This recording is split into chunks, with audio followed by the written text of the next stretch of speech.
how to be prepared, get those subscriptions in, what type of volunteers I needed, what kind of stations I did, how I organized the whole day. And then kind of some back end stuff is you're going to be getting a lot of information, emails, text, physical addresses, all that information that you can now put into your software or whatever you use to do a drip campaign to start sending out messages about why it's good to ride, any offers you have, your summer camps, your next open house, your social events, your community events. You'll have all this data, all these emails and texts to start using them to get your name out there. So now I have to figure out how to do this. There we go, planning. So first of all, what is an open house?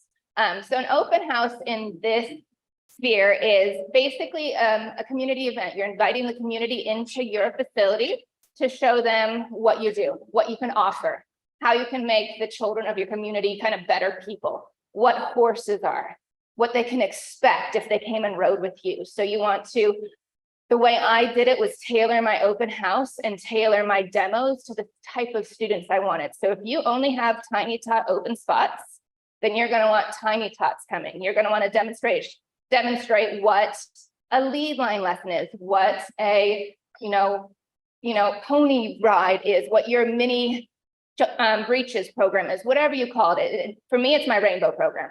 So it's that type of thing. Or if you only have 2 intermediate adult spots open, that's who you're going to want to be demonstrating just a little bit. But you're wanting to use this to get a waiting list as well. So you're wanting to open it up to the community to get all this information on who's interested. If they've shown up for pony rides, they're pretty interested in horses.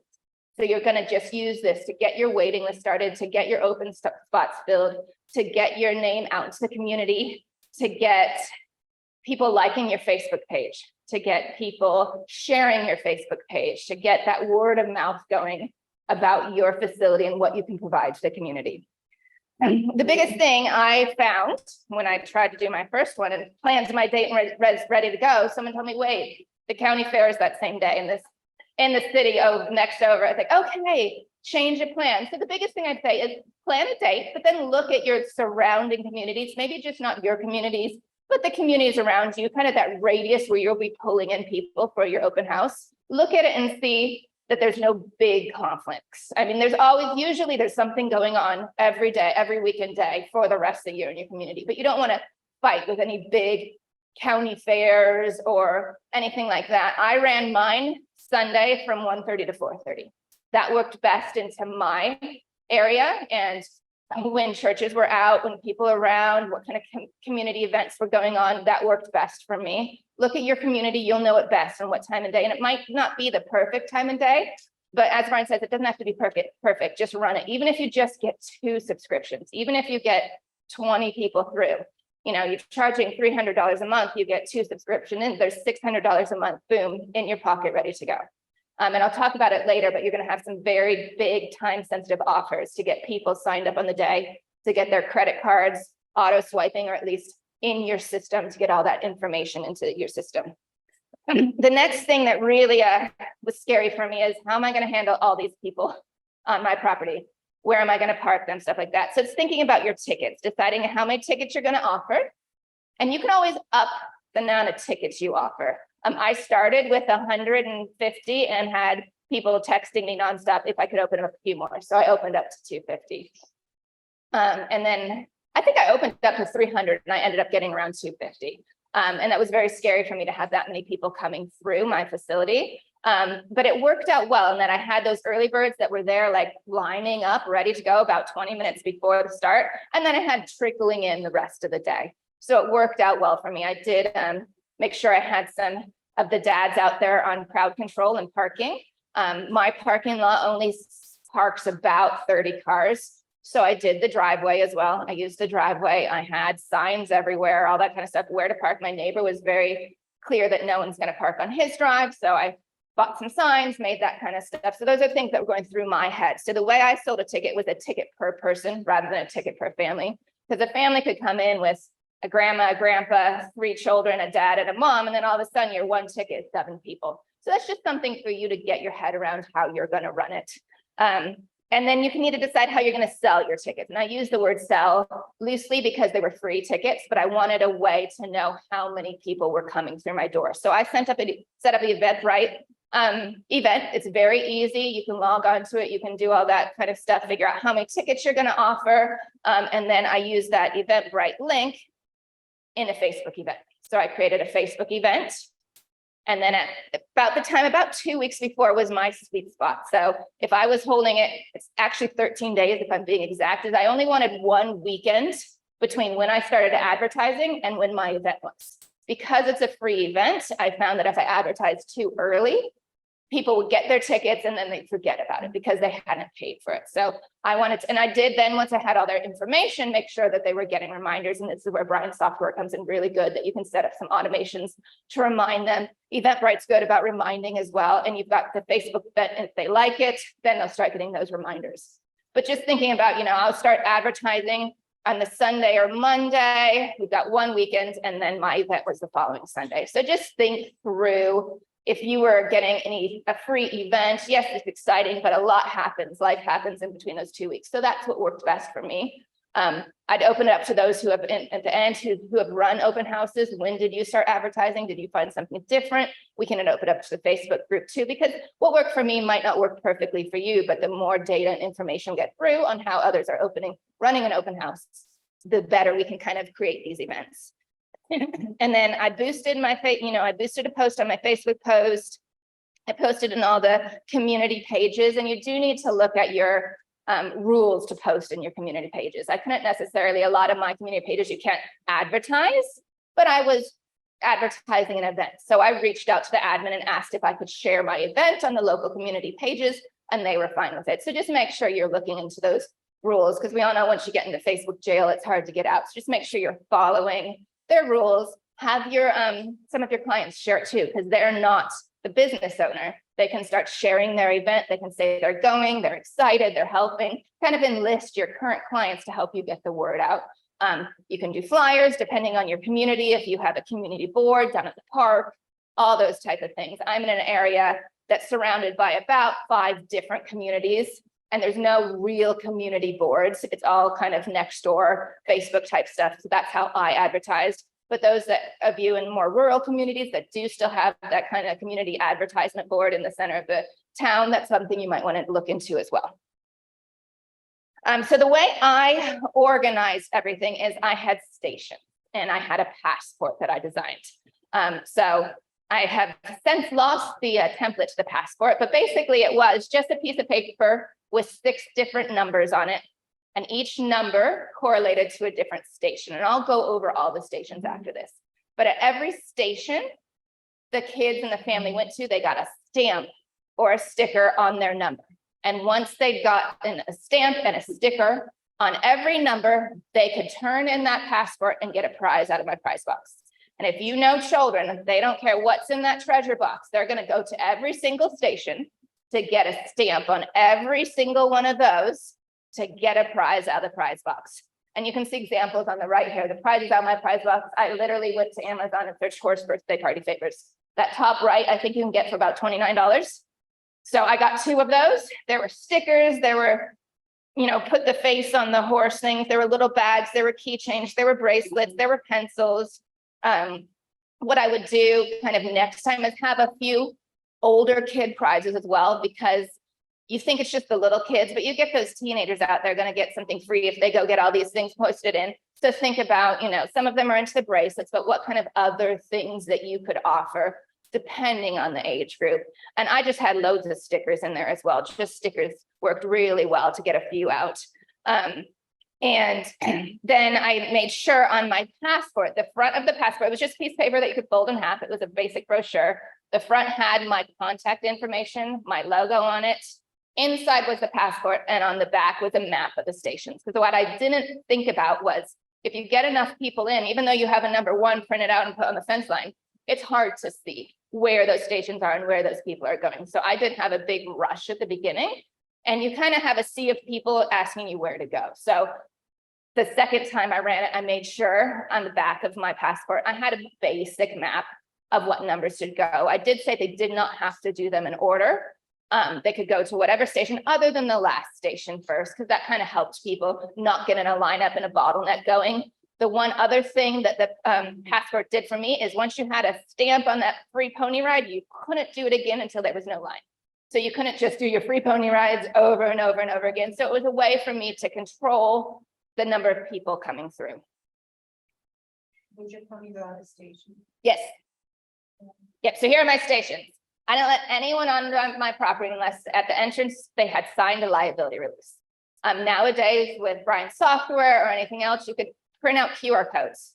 You can have the link ready. You can have tablets ready where they can fill out your liability releases before they step on your property. Number one, that covers you for liability. Number two, you're gathering information. You're gathering their names, their children's names, their children's ages, their address, their phone numbers, anything you want to put in, their birthdays. Decide, you can change your liability relation a little bit or add a form at the front to get all this information. Because imagine if you had 200 people's birthdays and you could just preload your software to send a happy birthday. Here's a 10% off your next riding lesson. You've got all that information. You can now automate it. You can have this campaign going. So the biggest thing for me when I was thinking about it with the open house was this was a data gathering project for me. It was a way to get all this information of people interested in horses because they came for the free pony rides.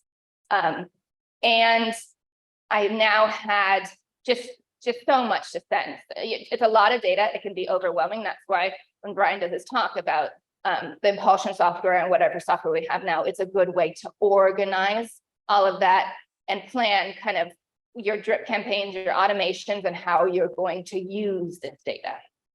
So I did entryway, and then I'm going to talk about each one of these in order, but I did pony rides. I did a picture with a unicorn. I did a craft. I did riding demonstrations. Now, when my riding demonstrations were going, all other stations stopped. So I wanted everyone to walk over. We did an honor system on where you were in line for the pony rides because that got a bit long. Watch the station, watch the demo, and then you had about 5 minutes to get back into the line to start the stations again. So that way I made sure everyone got to see the demos. I could stop going around kind of being the floater and go talk during the demos, and then we can start our stations again. We did a grooming station, and then we did the last station was learn more about riding here. And that's where the kids got to pick their prize out of the treasure box. So the entrance outside the gate, so you need to set up that location, have a QR code or a link or something ready for your online release. If you want to do pen and paper, make sure you've got enough pens that are working, you've got enough clipboards, you can pass those along, that kind of stuff. Make sure you've set up your procedure, at least thought through, what are you going to do with all this information? You're going to be a little overloaded on the day, but have a plan in place on what you're going to do after you've tidied up or the following Monday. How are you going to use all this data you're getting? How many helpers are you going to need? And again, I have a template at the end that I'll put in the chat for everyone on how I decided how many helpers I needed and what supplies you're going to need, tablets for online signatures, paper, pens. Come in Florida, I didn't know if it was going to be pouring rain or sunny or hot or cold. You just don't know. So I made sure I had some tents ready for them to stand under. I had a guest list printed off my Eventbrite just to have a basic idea of who was coming. I did have quite a few people either Facebook message me or message me through the event on Facebook when I was sold out if they could still come. Now, I let them come and I had a guest list because you had someone who was willing to take that extra step to reach out to see if you had any extra tickets you could open up. Those people are definitely interested in coming and possibly going to be good clients. So I did kind of allow, I think there were about 5 or 6 that reached out after I'd sold out that wanted to come, and all 5 and 6 of those came, and I think 3 of them were the ones that signed up for subscription. So if you've got someone willing to take that extra step, it's definitely worth fitting them in. And then inside the gate, once they walked in, this is where I was standing to start until it got crazy, and then I had someone signed up after me. So you're handing out the passports, a basic explanation of what you're doing, timetables of the demos and the maps on the back of my passport. I had the map of the stations and just a timetable of when my demos were going to be running. I ran one demo an hour for 3 hours, I think is how it is. I've got that down there a little bit more. So pony rides. So you need to decide where are you going to hold your pony rides. The majority of these kids have never been on a pony. If they said they have been, it's been at the county fair where they're walking around in a circle and the pony's attached to, you know, a wheel. So I have a smaller riding arena. So I had a small riding arena that's got one gate. No one could get into that arena. I didn't want any of the little siblings running in to want to help. I set up a basic obstacle course. So my mounting block was at the gate. My table with the helmets were there. We got on pony. It's a 2-minute pony ride, really, is what I gave them. I didn't give them a full-on lesson. We halted in a box of poles. We learned how to hold our reins. We zigzagged through the cones. We walked over the bridge. It was just basically 2 poles that you walk together. You know, we did a little circle around a cone. We halted at the end where parents could take pictures of their kids on the pony. Those pictures I later used if they shared them on my Facebook page or shared them with friends and tagged me in it, they got another entry into my raffle. And I'll talk about the raffle at the end. But you're wanting to use all these people as free advertisements. So you want them picked, you want smiling kids, you want them on their pony, you want them taking as many pictures as they can, because that's your free advertisement. They're going to start giving that out. Supplies, helmets, mounting block, and obstacle course items is basically what I needed there. As far as helpers, I had someone at the gate at all times, so I couldn't have kids coming in to help them in. Yeah. For the photos that you want them to share, were you also taking photos and sharing them on your? I had a professional photographer doing the photo with the unicorn station. Okay. So I wasn't taking any pictures of them on the horses. I was doing the pictures of with the unicorn, and that's another station I can go over. But that is a good idea. If you have enough helpers to be taking pictures and sharing those as well, there's another thing. The one thing to think about is the photo release. I do have a photo release at the end of my liability release. I didn't have anyone check. I don't want a picture of my kid on your social media. Those are things we have to think about now, or maybe on your release or a disclaimer. And again, you have to speak with your attorney. You say, by participating in the event, there will be a photographer and it will be shared. So there's something you're going to have to reach out to your attorneys. But that could be kind of one of your caveats to participate in the live event, is it is going to be shared. It is going to be filmed. There are going to be photographs taken. And if someone doesn't feel comfortable with that, then they don't participate in the event, or maybe you can send them something saying, you know, why don't you come for a free intro instead, or something like that? Because I didn't have anyone not click, no, don't share my photo release. And I did look at those. But a way around that, depending on how many people have, is speaking to your attorney and getting a caveat somewhere that this event will be publicized. And then it's like when you go in the county fair and they're taking pictures, that's kind of what you know, but this is on a smaller scale. And again, you don't want to, there's privacy rights you don't want to go through, and you just don't want to deal with that. So you can decide with your attorney what you're going to do with that. My next station was, is that my next station? Yep, grooming rides. No, grooming station. So I did it in the outside cross ties. So you can see right here, right behind this white horse is my small arena. And that's where the pony rides are going. So I could kind of keep an eye on what was happening over there. I had my assistant at the grooming station, and it was just, how many grooming stations are you going to have? In my barn, I have a cross tie right across from this. So I had 2 horses going. Both assistants were running it, and I had some volunteers just basic helping. And we just went over how to groom a horse, a few safety rules. I never allowed more than 4 kids on the same side of the horse at one time. You can think through your safety rules and how you're going to run that. You could do a demo of how to groom, and one at a time, they can come pick 1 foot or curry someone. So again, this is going to be on you and your safety rules and your horses and how they're going to handle all the commotion around them. This horse, Cloud, loved it. He sat there the whole day getting groomed. It was the best day of his life. So actually, he also was the unicorn. So you'll get to see that in a minute. And then the supplies, you know, just kind of think through those things. What are you going to need? Make sure you've got your 2 grooming boxes there. So you're going to have 4 curry combs if you're allowing 4 kids there, 4 brushes, a hoof pick. Just making sure your helpers are not having to leave that station to go to anything else, because you're going to have a lot of people on your property. You want to make sure anyone near a horse is always supervised. My next was a craft station. So you can see on the top, I bought those little wooden horseshoes from Amazon. I think it's $11, $12 for 50 of them. And again, I bought quite a few because I use them in camps. I use them in horsemanship. Anything I bought with the idea that if I don't use it in the open house, it will be used in camps for my unmounted stuff. I got paint pens and a table, and they just kind of started at it. The one thing I didn't do the first day is I didn't have some kind of little kid coloring in sheets, because a lot of parents don't want their kids playing with paint, especially if they're in their dresses and whatever they're in. So some just basic unicorn coloring in sheets printed out, or some more intricate coloring in sheets for all ages. And again, those sheets that you print out, you can use again. So I just made sure whatever I was printing out, I could repurpose if I didn't use it.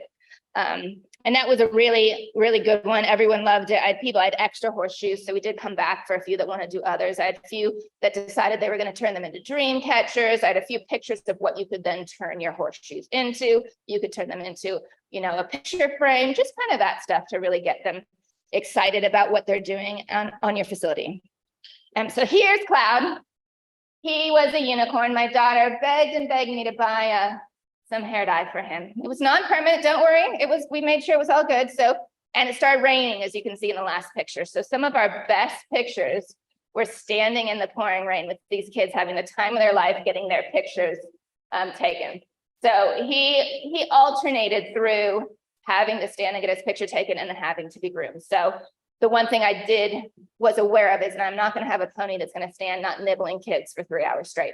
So I did have 3 ponies that rotated between having a break, doing pictures, and doing the grooming station. The thing was, everyone wanted their picture with the actual unicorn. So he did actually have to stay out there a little bit longer. So if you have 2 white ponies that you could get prepared, even better. Or if you can put some glitter extensions in your mane, whatever you want to do to make them more unicorn-like, that was a big draw. So here's one of my clients is a photographer. So I let her set up a booth for free. So she had a QR code where they could take a picture of her QR code and buy any of the pictures that she's doing. It's a way for her to get her word out. But I did allow parents to take pictures as well. So they didn't have to buy it, but these pictures as well, it was another one of my things that I said after the fact to get an additional entry into my raffle. Share a picture with your child with a unicorn. Share a picture of your child having their first pony ride.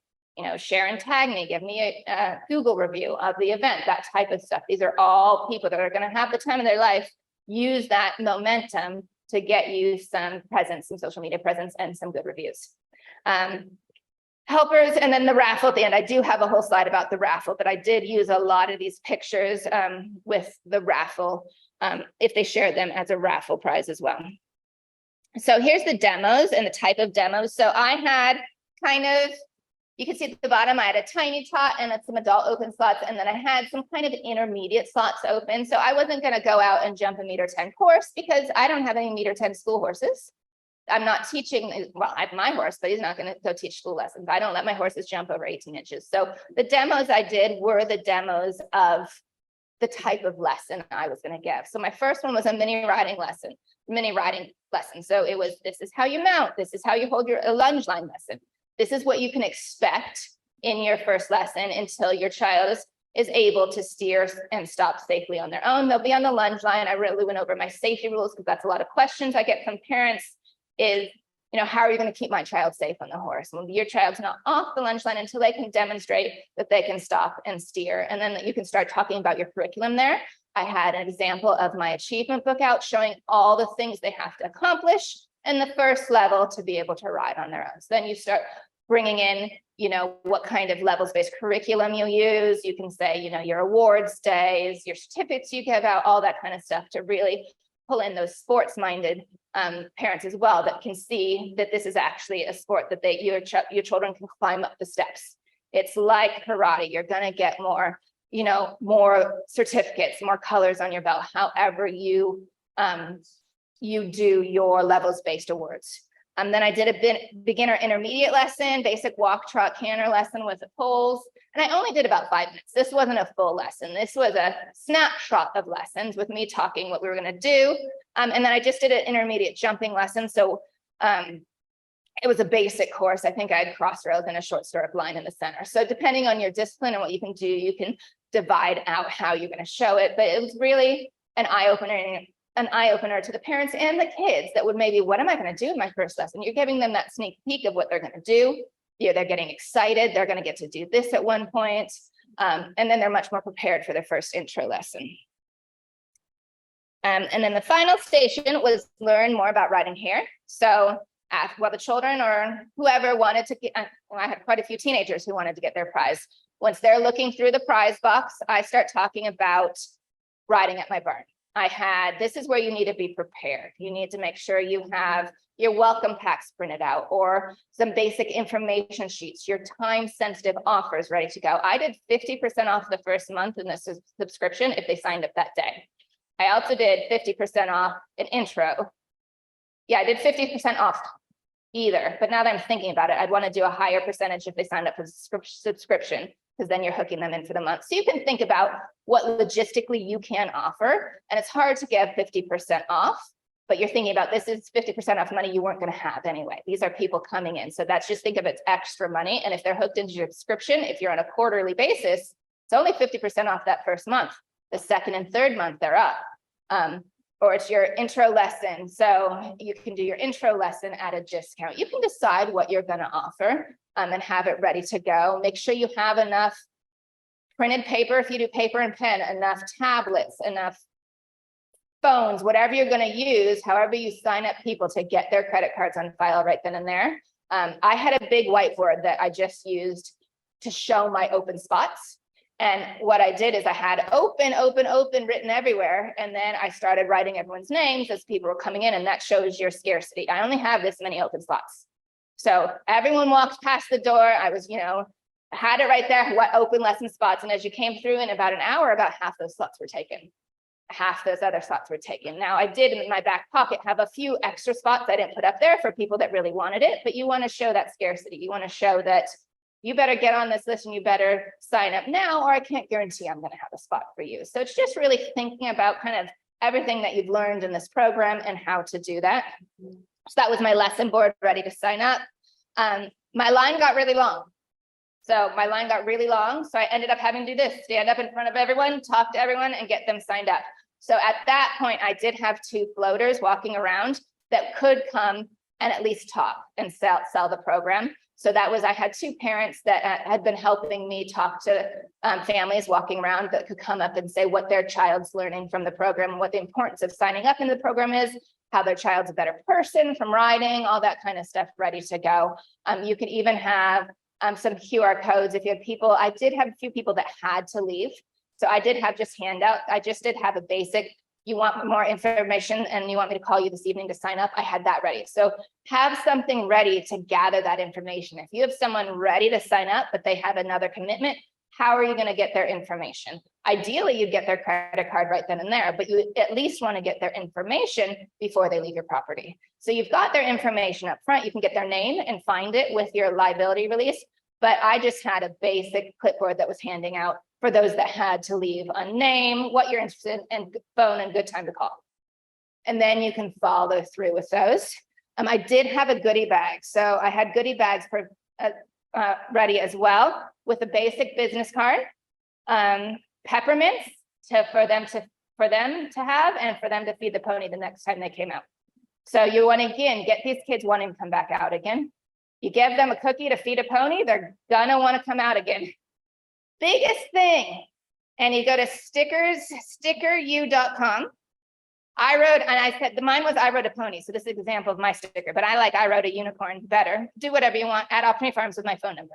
I had 3 people call the next day that had seen that sticker on a kid. One was at the park, one was changing for swim lessons after they'd been there, and one was at Publix that had seen the sticker and called to find out more information. I don't know, for those of you that have kids, once a kid gets a sticker on their shirt, it's not coming off until you've at least washed it twice, because and then there's sticker glue everywhere. And if nothing else, that parent's gonna remove that sticker and see it and say, oh yeah, I was gonna call. They have your information. And I ordered 500 of these, and every intro lesson after that got a sticker, because it's just free advertising. You put a sticker on a kid that came out doing introduction. Even siblings who didn't actually ride wanted stickers. So put stickers on anyone you can. Those stickers stay on the shirt because kids go to parks, they go to other events, they go to the shopping mall, they go to the store. The parents see it when they're taking it off the shirt to do laundry. So again, just think through all these things that you can do that are fairly low cost for you that could have big return. So sticker U is where I got it. I've had a lot of people ask me about where I got it. So that's why I put it up there. And I will share the slides as well, this presentation. So you've got all this information.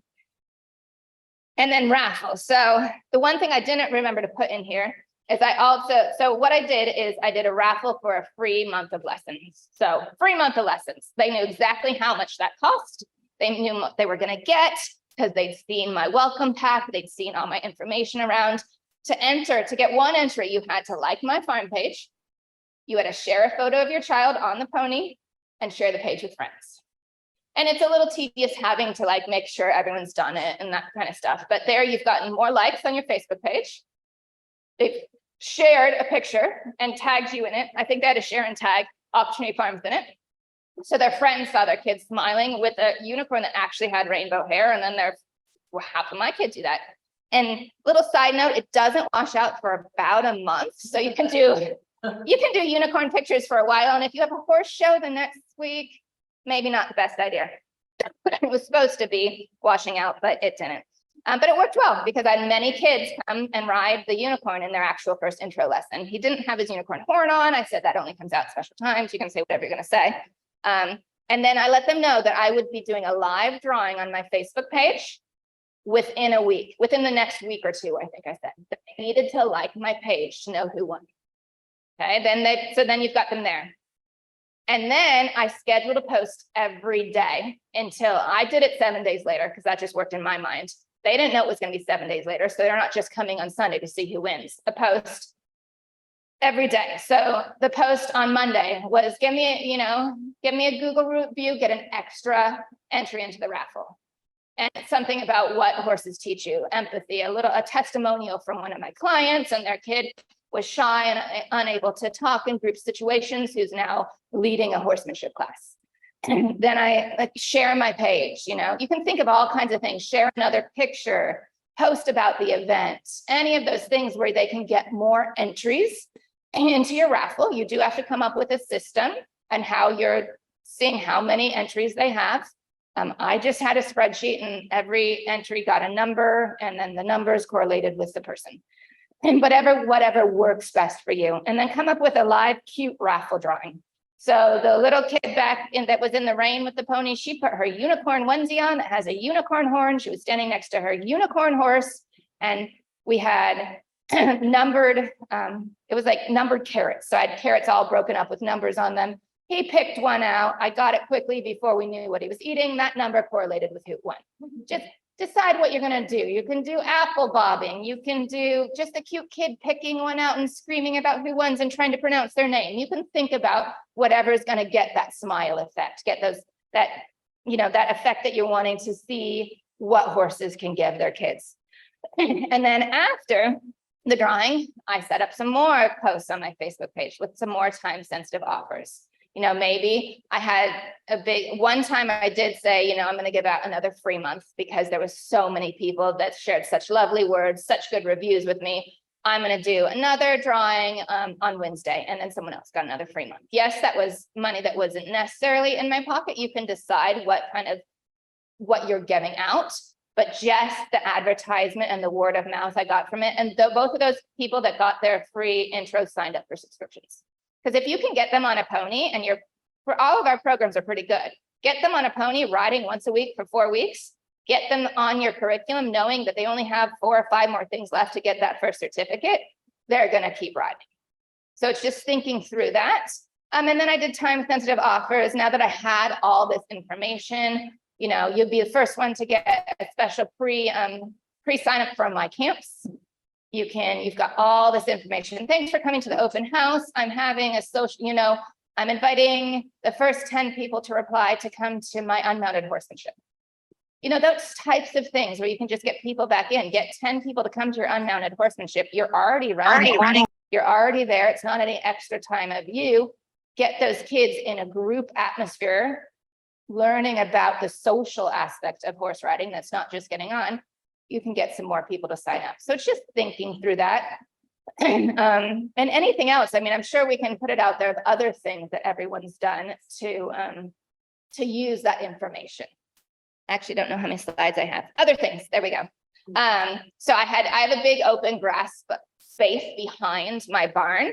The one thing I didn't mention is my barn, you kind of walk in the entryway. To the right is all the arenas, and to the left is my house and the pastures. I didn't want them going to the left, so I built a little wall with jumps. So no one was ever going to go to the left. I kept everyone over to the right where we could have eyes on somewhere. And behind the barn, I did some yard games. You have your Connect Four, you have your horseshoes, we had a twister game, we had all that kind of stuff.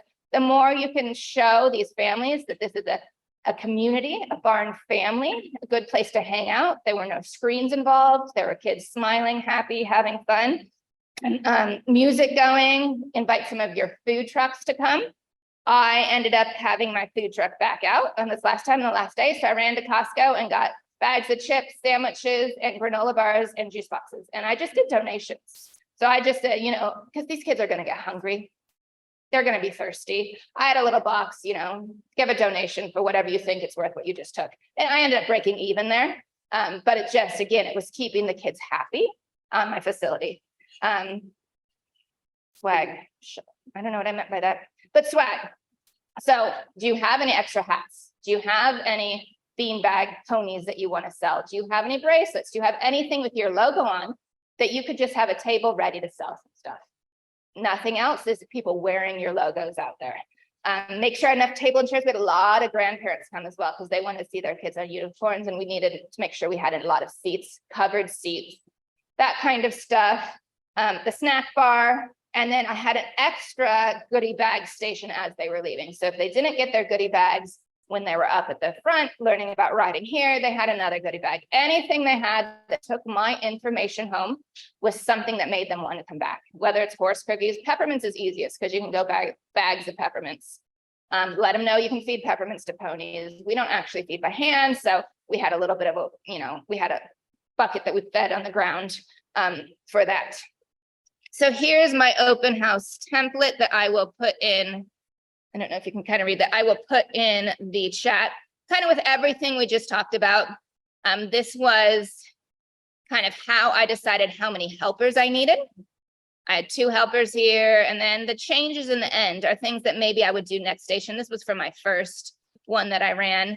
How many horses I needed, who was going to do parking, who was going to do floaters, what ponies were going to do what in their first, second, third hours, who was going to do pictures, if there was an extra pony, kind of list to do, what I wanted to do after, what I wanted to do before. For my volunteers, I ended up getting, and I think it was stickyou.com as well. I'll have to find it, but you can get little name tags that have your logo or name on it that are dry erase. So you can use them for any volunteer you have in the future. So everyone got a name tag with their name on it, and they all had, we do ball caps, so everyone had a ball cap, and then within our ball caps, every pin you have on your hat is a level that you've passed. So they had to wear their ball caps, and I got some t-shirts. So everyone who's volunteering for 3 hours got a t-shirt. You can decide what you're going to get, but just something where your volunteers will stand out, that they're part of your community. I had a lot of parents that volunteered to just come and talk to the other parents. I mean, what's better to hear from a mouth of a parent that's riding with you what horses have done for their kids? And you can see that a lot of mine was towards children, so it was focusing on those parents. But it's just thinking through how you can use all these people and what you can give them and what you can get from them. And if nothing else, you're getting a list of data for summer camps. You're getting a list of data where you can offer 10 free spots to your next horsemanship clinic. Things that you're doing, or, you can decide you've got their birthdays, give them a 10% off coupon for their next intro. Obviously, you're going to have to keep track of who actually signs up or not. So there's going to be a little, organizing your data here. But bring a friend, and a lot of you can bring a friend to the horsemanship. Have a social event where you're meeting at a horse show. You can really think through kind of how you can use this information. But the biggest thing I take out of it is it's not that hard to organize. You just need to, I used Amazon, use Dollar Tree, use whatever you want. The biggest thing is make sure you've got some helpers in place. We did a pizza party the night before. So I went to Costco and got 2 big pizzas and some bottles of water and some Coke. And we planned what everyone's going to do. Everyone knew where they were going to stand. We got the station set up. a way to reward your volunteers as well. Because I do suggest doing this every quarter. So doing an event. Now, at a certain point, I'm on a waiting list right now. So doing an event for me doesn't work right now. But I continue to use that information to have people come to my unmounted days or social events, just kind of to keep word out there, because you want to keep your waiting list long and robust, and you want to know when they entered that waiting list, so that when you do have some turnover, you can quickly fill those slots as well. So it's a kind of an easy-ish way. It's not, I hope it's not as overwhelming right now, thinking through how you could do that. It took me one day to organize and buy everything, and another 2 nights. One night, my assistants and I got together, planning it out, and then one night, the volunteers and I all set everything up. Then they were all there, and then it's cleanup afterwards. But you've got to think of everything you can get from that. So that's my suggestion. Run an open house. Run it quarterly until you've got a waiting list. You can run it exactly the same. You can change up the stations a little bit. You can change up the crafts. You can do the ops course the other way, but they're going to continue to come even if they've come once. And like Meg said, you kind of people need to see things 7 times. They need to come. So if you've got this information, you start sending them. Even if the first 5 emails are crickets, that 6th one is, oh, we now have time. I want to ride with you.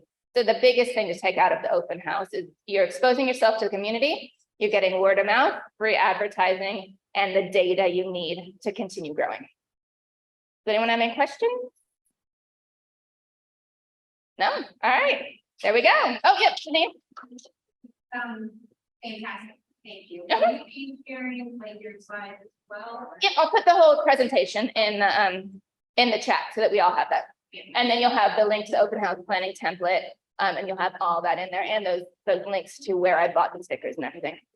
Perfect. All right. Thank you. Thank you.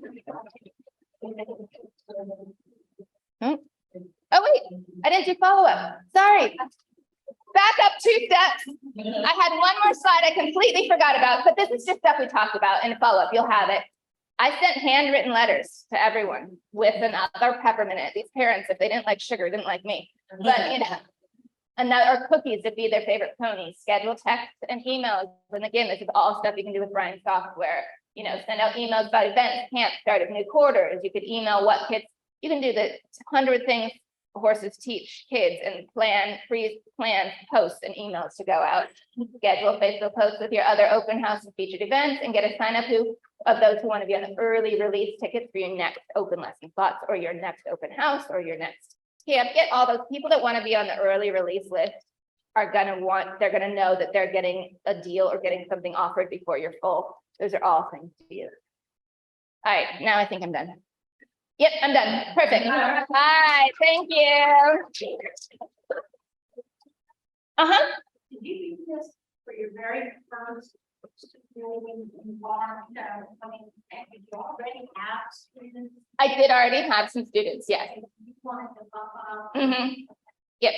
Yeah, so I did have students, but I wasn't full at that time by any stretch of the imagination. So I did this to fill my open slots and to start a waiting list. So when I already had an instructor that I was training, but I needed a way to fill her roster fairly quickly. So at the end of this event, she had 15 students, and those 15 students paying me at that time, I think it was $350 a month, paid her salary. So it's worth doing this. You were doing it yourself before you hired a trainer. In other words, you wouldn't have done all of this if it was just yourself. No, I did it when it was just myself as well. My first one was just myself, and I had, I'm guessing at numbers here, but maybe 10 students, and I needed more.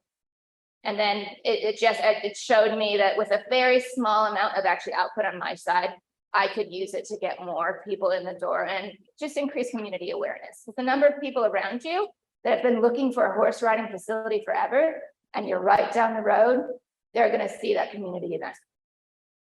So the last report that you had set up, what did that look like? Was it for like a month? It was just a big whiteboard, and I had Monday, Tuesday, Wednesday, Thursday times down. I had names of the current students because I wanted to show that I am fairly full in black, and then in red I had tablet open in some open slots. And those are the slots for the subscription, so if you, that was a slot for all 4 weeks. That was an open slot, yeah. 3 months. Yes. 3 months, you're putting them in. Well, I was booking them into it depended on how they did, but that was, the way I do it is your intro lesson time is also an open slot I have for subscription. So if you come for your intro for Tuesdays and you like it, you just stay for it Tuesdays. So that works well for me because I know that is a time within their schedule that they're currently open.